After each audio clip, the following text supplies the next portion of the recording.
Asi baba D chimbonatsounditaurira murume iwewe. Wakambofera kwaVID chirudzwa. My D but nyaya kwaVID takaitaura wani pamba pana. Atina kuitaura my D. Aiwa baba D ndiri kushushikana. Wedu we mari wakashandisa kwaVID mari yakawandisa. Inondirwadzana nhasi wazvinzwa. Inini kwaVID kwa my D andina ngofeira ndakufeira zvinhu zvakawanda kai. Wakafeira zvinhu zvinganiko zvaunopambiriwa wakatofoira. Zvinhu tu chete.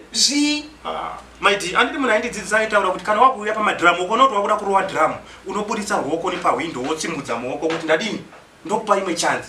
Saka communication ndo yakandoleka. Pamwe pacho ini ndikutoti pamwe ndatopedza panangodzika motikari asina kundidzika.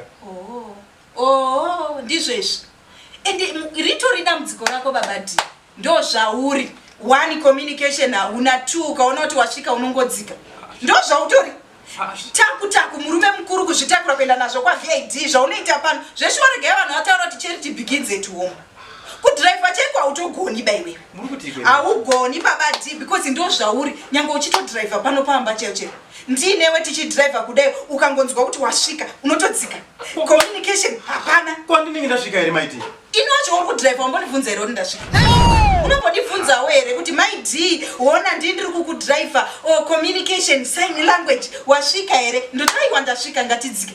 Tasanu murume mukuru adzika. Gotsi papata kuisa kutsika mafuta kuti tata kunge windaku wako. Waraiti unoziva kuti unokasika kusvika. Unenge uchimbotsikirai mafuta acho. My D muri kuti ikwe nyenye iri papi kwe my D.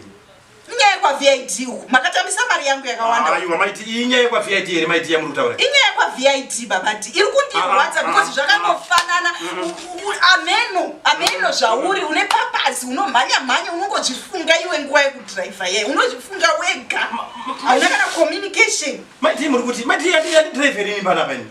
Andi driver. Muna drivers. Kana masvika modzika. Andinge ndasvika here. Ko inini wacho ari kudrive kwa mambonibvunza here kuti wasvika. Ndosaka ndati my D ichiri nyaya license here iyi yamakutaura kana makutaura dzimwe. Even mataxi driver makombi anotovhunza.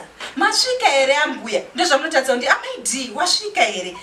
Muchisorwoko kwaVID maidziswa zvemaoko dai. Muchiiswa nguva mune muchidriver paipa ndiriwo muchindidrive. Muchiiswa masign language communication. Ndoziva kuti baba D vari kucommunicate. Aiwa baba D vakudzika. Inokungoda hapana chinonetsa my D iwe unogona kudrive anditika unombodriveawo. Iwe zvakafanana kanga niko ndichimboda kutry kudriver panapa asi kana wasvika unongodzika. You are failure.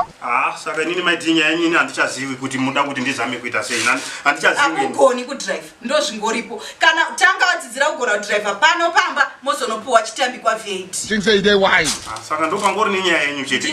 Ndizvozvo dzidzira. Ndakanyemwa chitambi kwaVID ndopano mandishungira kuti hanzi mari yenyu. Aichizvo but kudriver mukoni.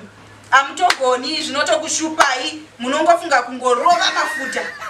Lo tumafuta bichana muchimbopaka muchimbodai neutral muchimbodini muchinyutura andizvo zvandinoita here ndichifamba nemi. Amudaro ndinzweka inini handinowa mune muchidriver here. Handi ndinde chidriver. My D ndichifamba nemi my D ndinofamba sei ini. Uno mafuta mafuta. Andinge ndasvika. Ko inini? Inini ka. It is finished.